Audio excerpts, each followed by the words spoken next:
Hello, hello, Instagram. Hello, hello, hello. I thought I'd come live today. Actually, I was going to record a reel, and then I thought to myself, I'm like, the reel is only 90 seconds, and I have a lot more to say than 90 seconds. So I thought to myself, I'm like, I haven't gone live for a while. This is probably a wonderful opportunity for me to go live. I won't be on here for too long, though. So hi everyone, welcome to my live. Welcome. How's my community doing? How are my black sisters doing? The 92% of us, for me to be very specific. How are we all doing? It was hard for me. You guys know how much I believed in Kamala, how much I supported her. For those of you who've been on my platform for a long time, you know that I'm very passionate about helping black women, my black sisters, right? My black daughters. I have 2 daughters, but I have many black daughters all over the world because there are many of you who follow me on my platform. My black nieces, some of you call me auntie, so I call you my black nieces. There's many of you. So my platform is mostly full of my black sisters, right? Black women, my black daughters, my black nieces. I'm very passionate about helping black women elevate to be the best that they can. So yes, I had that hope that maybe we were at a point in our lives that people would finally see, the worth, the value of a well-qualified black Asian woman, right? Because Kamala is half black and she's half black and she's half Indian, right? Yeah, South Asian, Indian, yeah. Her dad is Jamaican, right? And her mom is Indian. So I had a lot of hope, I had a lot of faith that maybe 2024 will be the year that, America would be able to acknowledge the fact that a well-qualified, highly qualified black Indian woman, could be our president, right? I had that faith, that hope in me. So it hurts. It hurts badly. I called my younger daughter and I literally was sobbing the day she gave her speech. What's it called? The speech to say that she was to congratulate the new president. I'm sorry, I can't bring myself to say his name. I have a very forgiving spirit, but I'm also a very empathetic, very emotional person. So I cried. I want to be vulnerable with you.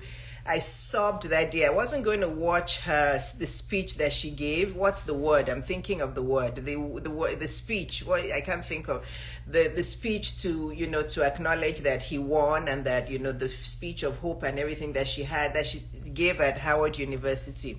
I wasn't going to watch it. I was watching Food Network and doing some work in the background, but I kept thinking about the speech, so I just went to CNN to watch it, and I couldn't even hear what she was saying because I was literally sobbing, and my husband wasn't home that day, and I didn't want to disturb him because he was at a work meeting, so I called my younger daughter. I tried my older daughter, she was at work, so I called my younger daughter. Concession speech, thank you, her concession speech. So I called my younger daughter, and I was literally sobbing. Because I had hope that finally, that the color of her skin and her gender wouldn't be an obstruction. But we're not yet there. And it honestly seems to me like not only are we not yet there, but it seems to me like the world, not us black women, not us, because I refuse for us to take steps backwards. And please, if you're not a black woman, please empathize with us for just this moment, okay? Just for this moment in time. If you're a white woman, don't think that we're doing this and we're alienating you or whatever. Please, you can't understand what we black women go through unless you live in our shoes, okay? I'm not somebody to throw pity parties. You guys know that On my content, I talk to black women all the time that don't finger point, don't throw pity parties. Take responsibility for your life. I'm not one to throw, thank you, Magdalena. I know you are not a black woman, but I know how much you support what I do. I'm not one to throw pity parties. I don't finger point. I'm a very hardworking, very ambitious person. I take responsibility for myself, and I teach black women to take responsibility for themselves. But this woman, ever since I left Nigeria at age 23, I have experienced a lot of racism, a lot of oppression. But I'm not one to let it affect me. I just get up and I focus on God, and I work hard so that I can achieve my goals and dreams, because I'm not going to let anybody use their prejudice or their oppression to hold me down. My husband's English, and when we talk, I tell him, and he feels sorry, and he's like, I'm sorry you had to go through that, I'm sorry. But I experienced a lot of oppression and prejudice when I was a doctor in England for the 5 years that I was there. Okay, I don't want to go into all the details, but it hurt. There would be times that I'll cry myself to sleep, because it was just like, why do I have to experience this? I felt so lonely at so many times.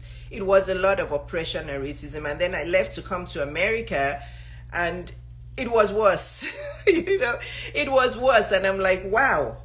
So, but when I first got to America, it was worse, but it seemed that like it was easier, because at least I was able to start a business and rise in my career. I was able to, start a business, be independent, be financially independent. I worked hard to start my business. Yes, it was hard to get that loan. So I've experienced prejudice on different levels, but I've also experienced the help of angels.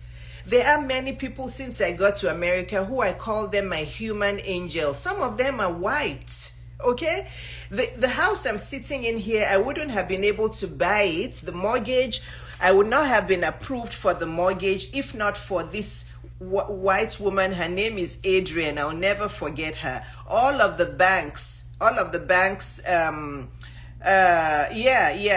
exactly, Magdalena. It's very bad in London too, in England in general.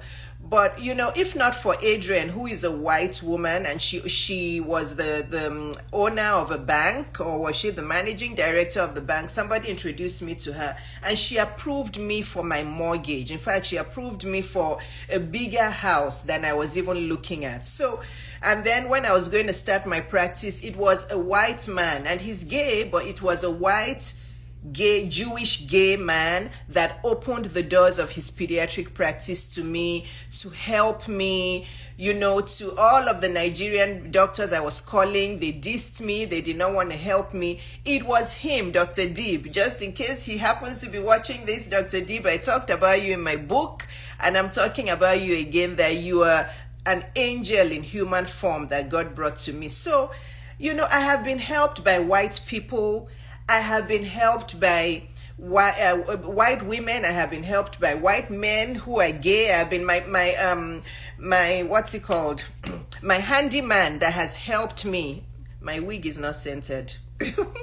My handyman that has helped me with chores in the house when I was a single woman who, I didn't have a husband. I was divorced at the time. My handyman, he's a white man, Tony. He's also, a gay guy, but he has been an angel to me. He has helped me. So, I'm somebody who, I've experienced prejudice and racism from white folks a lot, but God has also sent me many, many good white people. Yeah, so I forget my realtor. How could I forget Sean? Actually, it was Sean, my realtor, who helped me find this house. And she was the one who introduced me to Adrian, who was the owner of the bank where I got my mortgage from. So Sean, if you're watching this and Sean follows me, Sean is another angel in human form, a white woman that God sent to me to help me. Yes, so, for those of you who follow me on my platform, I preach love for all, because the Bible that I read says, love your neighbor as yourself. So I love all people, regardless of whether you're white or black or Indian or Asian or gay or lesbian or transgender or an immigrant or undocumented or illegal, as they like to call those people. All those people that are undocumented or illegal, they came here because they have no choice in their country. They're running away from war. They're running away from severe poverty, from severe illnesses. You know, God is the owner of the whole world. Nobody is illegal. Yes, I understand that laws have to be abided by in countries, but it pains my heart when I hear anybody being called illegal, because in my pediatric practice, most of my patients are refugees. Did you hear me? My pediatric practice that I've had for 20 years, we serve a big refugee population. There are many of them are Burmese, okay, from Burma, which is now called Myanmar. Many of them are from Iran, Afghanistan, and many Congo, many other countries, Haiti.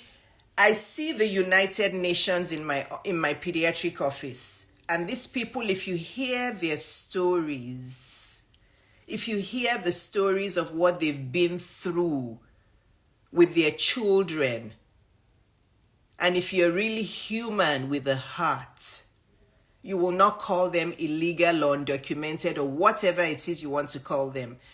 We're human. What has happened to humanity? Okay? We talk about illegals and undocumented doing all these bad things. May we talk about all of the mass shootings that happen in America? Can we talk about how many, I'm sorry, but this is the truth, how many white men commit mass shootings that kill loads of people all at once? Why are we not talking about that? Yes, I understand, and I empathize with the families who illegal immigrants or undocumented immigrants have killed their family. I empathize with them. Nobody deserves to be killed by anybody. Nobody. But, victimizing all immigrants and victimizing all illegals as if we're trash, talking about us as if we're just nonsense, you rubbish, that's not right. I came to this country, and if I tell you how much I've paid in taxes since I've been here, it's more than the average American has paid. My tax bracket is like 40% or higher because of how much I earn. Almost half of what I make goes to the government, federal government and state government. I pay tons of money in property tax because of the area that I live in, because it's such an upscale area.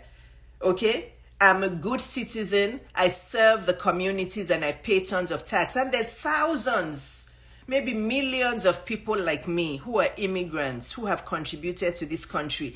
Then you just want to scapegoat a few illegal immigrants who have killed people. How about we talk about the mass shootings? How about we talk about white men who commit mass shootings, who kill students in schools, in primary schools, in high schools, in churches, in synagogues, at concerts? Can we talk about those?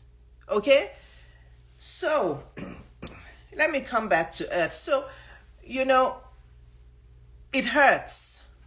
It really hurts. And I really have to compose myself so that I don't start crying again. Because every time I see Kamala online or anywhere, or somebody says her name, tears start to well up in my eyes, because I'm like, wow, I have two daughters. And I was hoping, my daughters voted for her as well. My daughter who's in New York voted for her. My other daughter who's here in college in Georgia, she voted for her.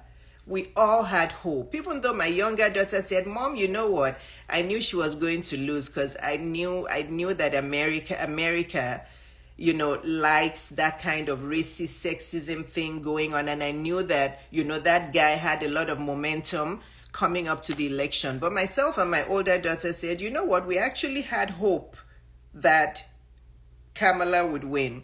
My husband, he's just neutral in here. My husband is English. He has his British passport. Yeah, and he has a green card, but he's in no hurry. He could get an American passport when he's ready, but he's actually not in a hurry to get his American passport until he absolutely has to. He's been renewing his green card because he just does not have the mindset of the average white American man. He does not. When I met my husband had traveled to about 65 countries. My husband had been to my country twice before I ever met him. So when we met, we had more in common than I had with my ex-husband, who is Nigerian. He's a very globally minded person. He respects all cultures. He knows all about the world. He's been to so many countries for work, and he's a globally minded person. Yeah. So, where I have so many things in my mind that I wanted to say. So I just wanted to come live. And you see why I couldn't do a reel, because there's so much I wanted to talk about. I wanted to talk to every Black woman who's hurting today, all over the world, because it's not only Black women in America who are hurting by this, but mainly the Black women in America. And when I say the Black women in America, I'm talking about two groups. There's one group of us who were not born in America like me, who are naturalized citizens who were able to vote. There's also the group of American women who are American born. I'm talking to all of you today. And I want to tell you that I feel your pain because I'm still mourning. Thank you very much for saying you like my hair. I'm still actually mourning, but it is time for us to reset and move forward. We must reset and move forward. Cry as much as you want to cry. I can't promise you that I still won't cry on and off, honestly, in the next few weeks. But I wanted to come on as a Black woman face here to tell you, as a 54-year-old Black woman face, to tell you that it's time to reset and move forward. Okay? I see all of you. All of my coaching clients are Black women. Not once has a white woman come to buy my coaching before, which is fine. Which is fine. When I see a white woman in my DM, they're looking for my business. They're looking to sell me something, not to enroll in my coaching. So my heart is passionate and dedicated to elevating Black women and our Black daughters. As long as God gives me breath, I will continue to empower, to inspire, to teach on my platform, to help Black women and my Black daughters, my thousands of Black daughters, and thousands of my Black nieces. I'll continue to teach you to elevate, to empower, to be empowered, to be inspired, to know the things to focus on. And today, the two things I want us to focus on. Two things. There are many other things, but the two things I want us to focus on from today. Are you guys listening? Those of you who are on here and those of you who are going to watch the replay. And when I post this replay on my page, please share it with all Black women that you know. This is not about me getting views or engagement or whatever. This is serious talk. Share it with your Black daughters. Two things that we need to focus on. Our health is number one, which includes our mental health and our physical health. And that mental health includes loving everybody, whether you agree with what they're doing or not. Even that man who's going to be the president, I have nothing but love for him in my heart. Honestly, I wish him well, and I wish his family well, and all that concerns him, I wish him well. But do I support him? Never. Will I ever vote for him? Never. Do I agree with his viewpoint of life? Never. But do I have love for him in my heart? Absolutely. If God searched my heart right now, he would not see any ounce of negativity towards anybody. But do I trust anyone? No. I've said it many times on my page. I love all people, but I actually don't trust anyone. The only person I trust is my Heavenly Father, God. But I have love for everybody, and I want to teach every Black woman that. So, as much as we're hurting, some of us are angry, it's okay to be angry, some of us are just like in shock. I want to urge all of you that the Bible says, love your neighbor as yourself. So I want all of us to embrace self-love, okay? And the way we can embrace self-love is by investing in our physical health and mental health. So mental health includes loving everybody, but if they are racist or sexist or toxic, love them from a very far distance. Unfriend people, unfollow people, block people that you know in your heart are racist or sexist or xenophobic or homophobic. Block them, unfollow them, unfriend them. Doing those actions doesn't mean you hate them. It means you're protecting your peace. It means you're protecting your space, your mental space. It means you're protecting your spirit. It means you're protecting your aura. Okay? I love all people, but I distance myself. Even before this election, people who gossip, people who slander, people who are toxic, I have a very low threshold for distancing myself from them. I block people easily on my social media. I block people in real life on my phone very easily, because one thing I protect is my peace. Because if I don't protect my peace, how am I going to be strong enough to come out every day to teach the people who are willing to be taught by me? If I fill up my head with people who are toxic, who don't align with me, I will not be able to fulfill my purpose. So I hope you guys understand what I'm teaching here. I'm teaching you to love everybody, even if you don't agree with them. However, remove them from your mental aura. Remove them from your mental space. Don't just unfollow them, block them. Okay? Block them. Block them. So please, I'll read the comments in a second, but Magdalena, I'm going to read the comments, but I don't want to lose my train of thought. Okay? Block them. You can let people say you're angry. It's not about being angry. It's about being selfish about your inner peace. Okay? Because this election has made it obvious to us that there are many people around us who are actually racist, sexist, xenophobic, homophobic, and every phobic that you can think of. Immigrants, everything, So if there are people like that in your aura, block them. Block them, and then please focus on your mental health and your physical health. You have to watch what you're eating. This is not the time to start eating fast food or eating sugar and all of that. Clean up your diet. Heal yourself with food. Those of you who come on my stories, you'll see the other day I showed you a salad that I was making. Spend time in nature, take walks, exercise. So number one that we need to be focusing on, and you guys know how I feel about obesity and overweight in us Black women. I'm not going to spend much time here, but it is time for us to start focusing on losing those pounds and getting healthier. Okay? Number two, it's obvious to us that money still speaks. Money is still power.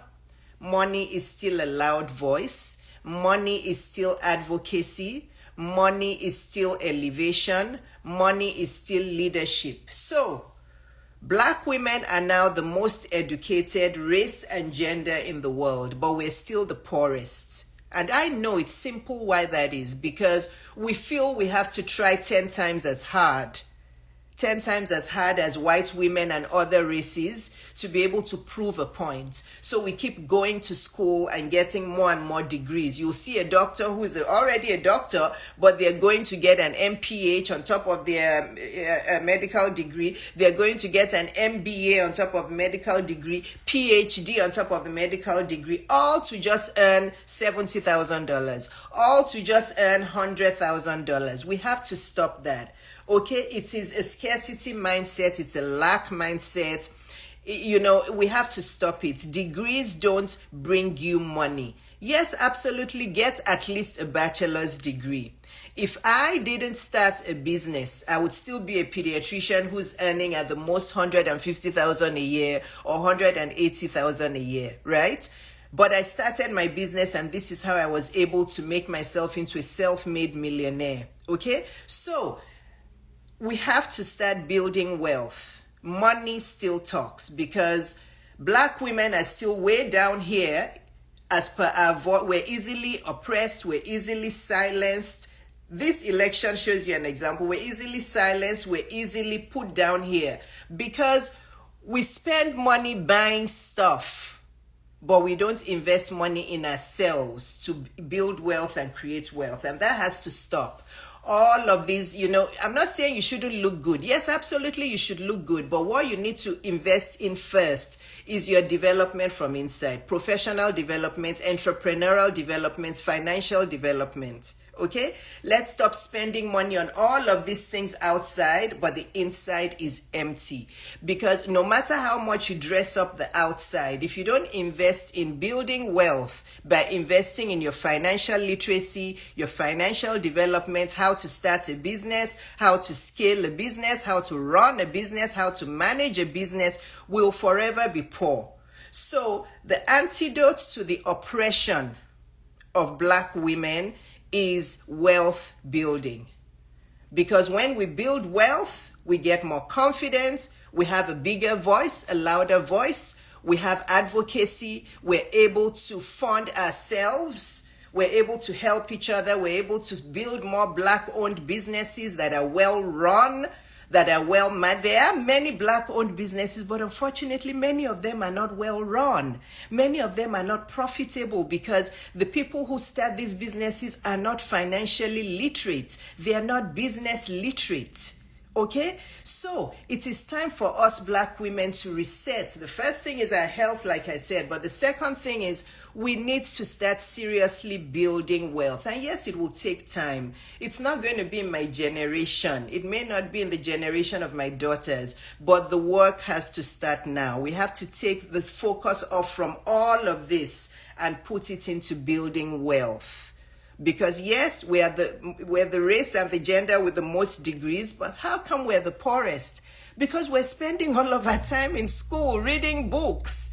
How many Black women have I coached that they're on their way to get another master's, on their way to get another PhD, on their way to get another? And I'm like, when are you going to start a business? Oh, you know, but businesses are not for everybody. It's very hard to build a business. Well, working for somebody is going to just keep you poor for the rest of your life. I'm telling you, yeah, you'll be able to manage to pay your bills, but you'll be you'll be working to pay bills, and you'll forever be working and building up the wealth of your boss. I'm not saying all of us can be entrepreneurs, but many more of us have to be entrepreneurs, and you have to ask for help so that you can build businesses that are solid, businesses that thrive, businesses that are profitable, that are well managed, businesses that survive. I've had a business for 20 years, and I'm telling you, there have been many pediatric practices around me that have started and fallen because they just mismanage their businesses.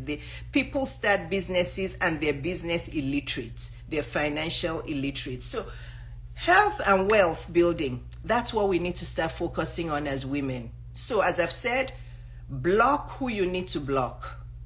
Okay? Unfollow who you need to unfollow. Block phone numbers on your phone for people who you need to unfollow. If you've realized that, yes, they are racist and they're sexist and they're xenophobic, keep them away from your mental aura. That's what I do. Okay, and I've done it even before Kamala ran for president. This is how I've been able to build a successful life and a purposeful life. This is how I'm able to show up for you guys every day and not let any stress or any toxicity come into. If I have a friend who I notice that they're made up of gossip or made up of slander or they're toxic, I block them. And I say a prayer in my heart and I say, I wish this person well, but I cannot have them around my mental space. I wish them and my family and their family well, but I release them. I let them go so that I can focus on the assignments that God has given me, because there are many of you out there who rely on seeing my posts every day, who rely on what I teach, who rely on everything I say. You come to my DM, you thank me every day about how my content has helped you, and I am 1,000,000% dedicated to helping Black women, more than I have ever even been dedicated. And may God give me the strength and the health and the long life to be able to do this, because I know that this is what I was called to do. Okay? I don't have anything. If you know, watch this live from the beginning. I don't have anything against white women. I have many white women friends, even though now I'm not sure that I trust all of them, because as I'm looking, and if you look at my following, I've unfollowed many people because I go to their page and I can tell. You can tell who people voted for and what they believe by what they're talking about. I went to a couple of their pages, some of the white women that follow me, and what they're talking about, instead of supporting Black women, what they're talking about is, oh, finally our businesses can start to do well. Oh, finally we can start to make more profits. Oh, really? So where have people's morals gone? You're a white woman and you just voted for somebody who is an outright racist, sexist, homophobe, xenophobe, who called Kamala every kind of word that we Black women have heard before. They called her a prostitute how many times? Do you know how many times I've been called that? Especially us Black women who are dating white men. Do you know how many times we've been called that? I've been called that before, just because I'm a white woman, a Black woman who's married to a white man. Let's talk about it. And I'm sure there are many Black women out there who are married to white men who've been called prostitutes before because we're married to a white man. You know, everything that Kamala was called by that man, I have been called it before. It hurts. It hurts, white women. It hurts. So when I come to I've blocked you so you won't even be watching this, but if you're a white woman out there watching this, please understand that unless you live in our shoes, you can't understand what we've been through. Okay? So for you to vote for somebody who's actually hating on so many other groups, hating on migrants, I'm a migrant, hating on women, I'm a woman, hating on young women, I have 2 young daughters, and then all you can talk about on your page is how, oh, the economy will finally be good. You know, I can't even say his name. He's winning. He's now going to help our businesses grow. Really? You can lose your soul because of money? You can lose your soul because of money, white women who voted for him. You can lose your soul because of money. When you leave this earth and you go back to face God, are you going to take any of that business money with you? No. You will have your Heavenly Father to answer to, that when your Black sisters were hurting, did you comfort them in those few days after they were hurting, or was all you were concerned about the money and the profit you were going to make from your business?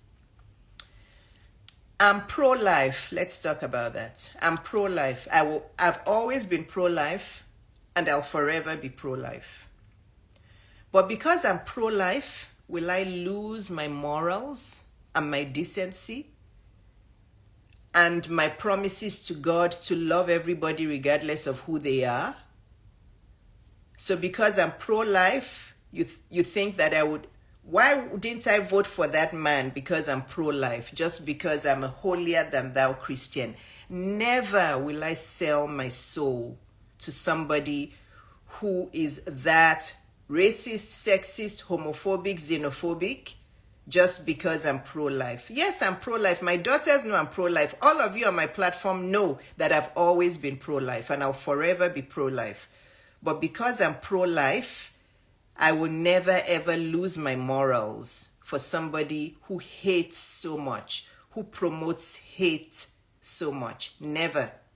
Okay? So I just wanted you to know that you can believe some things and still not stand for hate.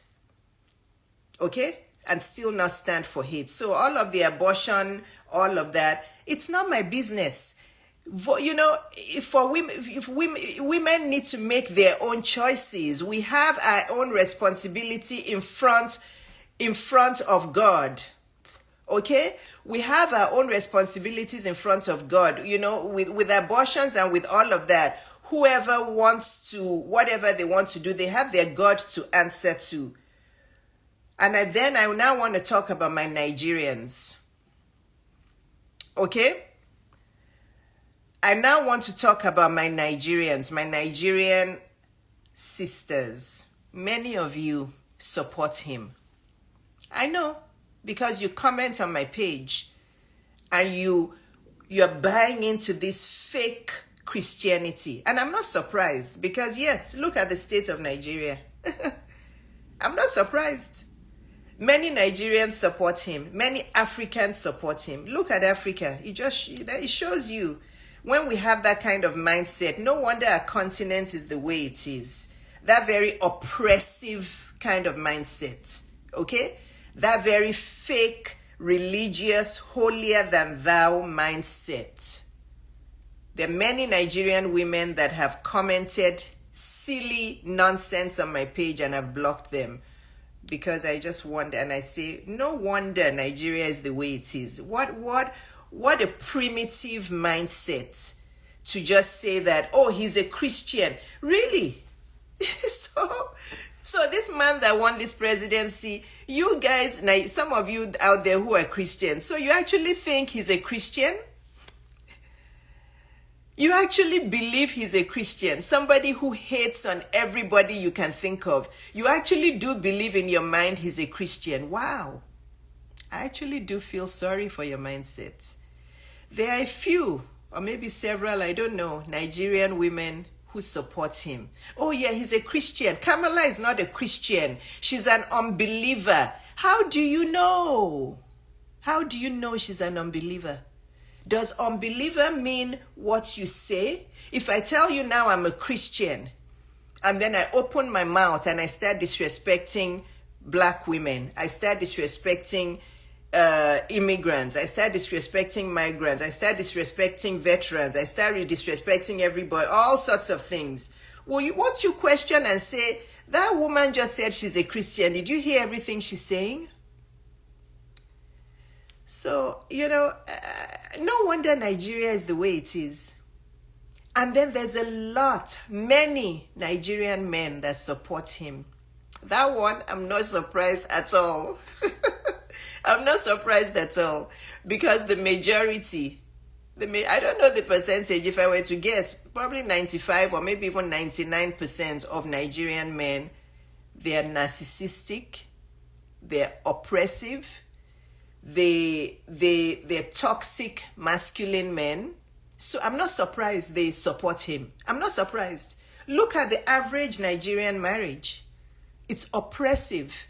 Women who are married to Nigerian men, I've coached many of them. Many of them are in hell because they are married to narcissists, to control freaks, to men who cannot stand successful women. They get beaten up, they get emotionally abused, they get cheated on. Okay? I have coached many of them. I can't post testimonials because these women want to be private. I coach many Nigerian women and many of them are living in hell. So I'm not surprised. The ones I'm surprised about are actually Nigerian women who support him. But those ones, I don't really know what to say. Nigerian women who support this man, I don't really know what to say. Those ones, the Nigerian women who support him, all they say is, oh, he's a Christian. He's pro-life. Oh, okay, so all it takes for you is for somebody to say they're pro-life and they're anti-abortion, it doesn't matter if they spew out hate from their mouth, or they're racist, or they're sexist, or they're xenophobic. It doesn't matter, right? As long as they're pro-life. So you can want to save babies, but you can hate on people who are alive. You know, you guys, wake up. Wake up. No wonder Nigeria is the way it is. It's our mindset. It's this kind of mindset. Even the whole of Africa. They interviewed, during the time of the campaign, there was a CNN guy that went all over African countries to interview people. The majority of people he interviewed said they supported that man. I can't say his name. They supported that man and not Kamala because he's good at business. Why are we so easily brainwashed, African people? You know? So I'm surprised at Nigerian women who support him. I'm surprised. I'm very, very surprised. But the Nigerian men who support him, I'm not surprised. I was married to one. I don't know who he supports, but I was married to one. Control freak. You know, insecure, could not handle the fact that I was a strong, ambitious woman. So, for my single Black women that are out there, open your ears, open your eyes, smell, activate all of your senses. Know who you are dating out there. Be careful. Because there are many Nigerian men out there who are narcissistic, and you can come and talk to me.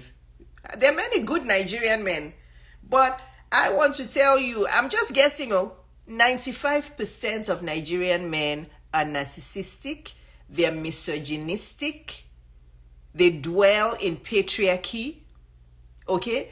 So, many of them have come to my page to insult me about this thing, about, calling Kamala all sorts of names. So how will they not vote for him? Okay? How will they not vote for him? So we live in a world that is heavily misogynistic, that believes in patriarchy, that is still heavily sexist. So my single women, my heart bleeds for you. My heart actually bleeds. The sun is coming in. My heart actually bleeds for you.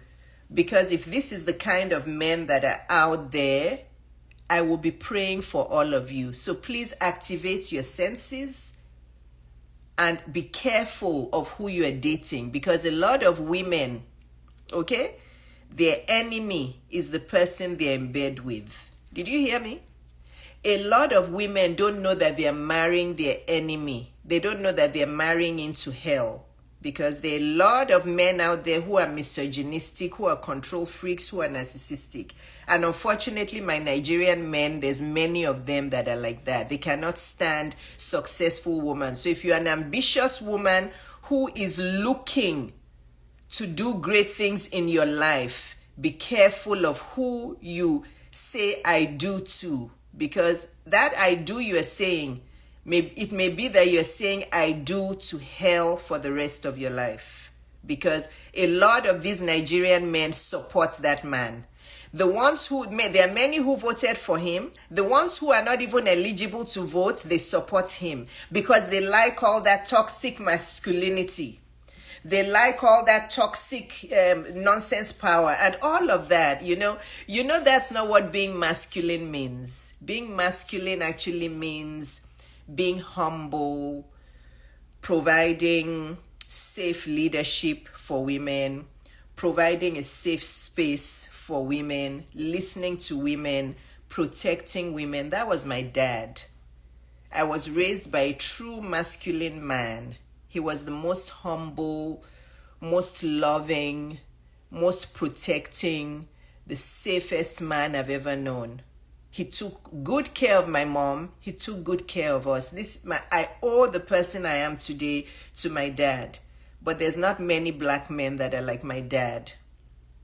Okay? So single women, I plead with you. Okay? If you're a Nigerian woman, be careful of the person you're marrying, because many of these Nigerian men support Trump. If you're a Nigerian man and you're watching this and you're like, I don't support him, what is she talking about? Then you're one of the 5%, and we love you, we respect you. But I'm sorry to say 95% of your peers support this man. Why do they support him? Because they think like him. Because they cannot stand women who are successful. They cannot stand Kamala's guts because they see her. And on top of that, she's beautiful. And then their greatest karma is that what they cannot stand is she's married to a white man. So for one, she's intelligent, she's bold, she's brilliant, she's the vice president of America, she's running to be president, she has been the attorney general, she is such a successful woman, she is beautiful, she is in good shape, and then she's married to a white man, so they cannot stand her. So single women, how many times have I called on my single black women? Be careful of the person you're going to get married to. I'm not trying to scare you. But there are many men out there who are very, very misogynistic. African men and a lot of white American men. So be careful, okay? Be very, very careful. You guys know how much I love you. I wanted to do this. And if there's any of you who have all this nonsense, I think I've heard of it, that some young boys or young white men are posting, or maybe black, I don't know, maybe young black Nigerian men as well, or African men, I don't know. Your body, my power, or something like that. Please block them. Block them completely. Block them completely. So, women, black women especially, my black daughters, my black nieces all over the world, I will continue to be that voice that you need. That voice of encouragement. That voice of inspiration. That voice of strength. That voice of, yes, you can do it. That voice of, don't let anybody don't listen to anybody who tells you you're less than. Don't listen to anybody who tells you you're not worthy. Don't listen to anybody who says you shouldn't start that business. Don't listen to anybody who says that you cannot get that loan to invest in yourself. Don't listen to anybody who says that the color of your skin doesn't look good. Don't listen to anybody who criticizes you because of your accent. Don't listen to anybody who's toxic. Okay? Are you listening to me? You can. You will. You will thrive. You will elevate. Okay? We're all equal in God's eyes. Whether we're black or white or Asian, nobody's better than anybody. Okay? And for the people who think they're better than others, you have your God to answer to. Nobody's going to live forever. We're all going to, at some point, we'll go and answer to God. Me, as you look at me, my mind is clear. When I face God, I will tell him that, Heavenly Father, I did my best to love all people. I did my best to inspire and empower the women that you assigned me to. And I did everything to make them strong, to help them heal, to help them elevate, to make them have joy and happiness and fulfillment in their life. I'll be able to tell him that I loved refugees when I treated them. If people are handicapped, I help them. There are many gay people that I know, that I love and I respect. There's some transgenders that have come about. I may not support what they do, but I will never hate on them. I will never ever disrespect them because they're human. They have their own struggles, okay? And they have God to answer to. So I hope this life helped you. And if it touched you in any way, please share it with as many black women as you know, especially the younger women, okay? Because we have to help our black daughters. Many of the young ones are hurting now. They don't know what to make of all this. They had so much hope that finally, a black Indian woman would be able to be recognized, that finally would be represented. But once again, we were oppressed. It was taken away from us. So share it. If you have a black daughter, share this with them. Let them watch it. I'll put it on my YouTube as well so that it's easy to share. But please, I wanted to come on to really express myself. Okay? Yeah, I wanted to come on to really express myself. So black women, please, it is time to get up and smile and take care of your health and start finding ways to build wealth. It is not the time now to start acquiring degree after degree after degree after degree, because all you're doing is you're just worsening that imposter syndrome. Okay? Where have the degrees got us to so far? Nowhere. We need to start building wealth, because in this life, money still speaks. Money still speaks. Money still brings confidence. Money, if you're wealthy and you're financially strong, when you walk into a room, you walk in with a strut. Okay? You will, especially if you love God as well.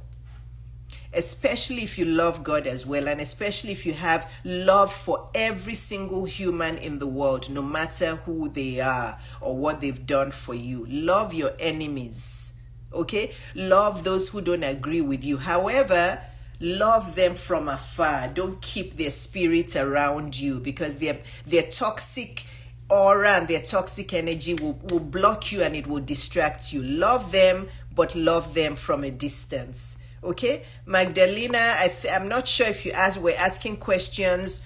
I believe a lot of women are extremely weak globally, and the men tell them who they will vote for, but deep down women know it's wrong. Yeah.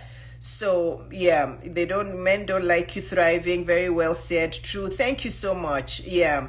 Magdalena says, I'm from Bosnia originally, and the men have the same problem. Many like him. I can't say his name. Yeah, because we live in a misogynist. I'm talking from the perspective of a black woman. So I can't really, yes, I understand. The world is generally misogynistic, but it's very, very bad in those two groups of people that I told you. In white American men, oh, thank you. Somebody's giving me balloons. In white American men and in my Nigerian men, and I think probably in most African men. But in I'm Nigerian American, so I know.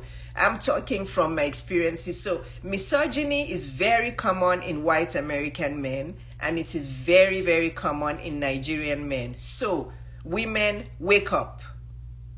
Wake up. Because your greatest enemy may be the person you are in bed with. That narcissist, that oppressive man that you're beside. There are still many good men in this world, but please activate your senses and be careful before you say your I do's. Understand their values. Understand their values and what they believe before you say I do. Don't let the desperation of being married make you marry a man that will control you for the rest of your life. You can imagine a man that supports this man. You can imagine what their mindset is, right? You can imagine. So, I love you all, my dear black women, my dear black sisters, my dear black daughters, my dear black nieces, all of you. I love you. I see you. I empathize with you. I hurt with you. But this is not the time to stay down. This is the time to move forward. I love you all very much. I'm here for you. Share this video with anybody that you know. Chiamaka, you just joined. Please make sure you watch the replay. This was a very powerful live. Make sure you watch the replay and please share. I'm going to post it on my YouTube later. I have to run a couple errands. It will be here on my Instagram. I'll get it on my YouTube. If you can't share it from my Instagram, please share it from my YouTube. Share it with every woman that needs to watch this. Make your tea, make your coffee, make your smoothie, sit down and watch this and listen to every word I said. Don't just fast forward, rewind, fast forward, rewind. Take your time to listen to every word I said so that you can be empowered by what I have spoken about on this live. I love you all. God bless you. Bye, bye women. Bye-bye ladies. Bye.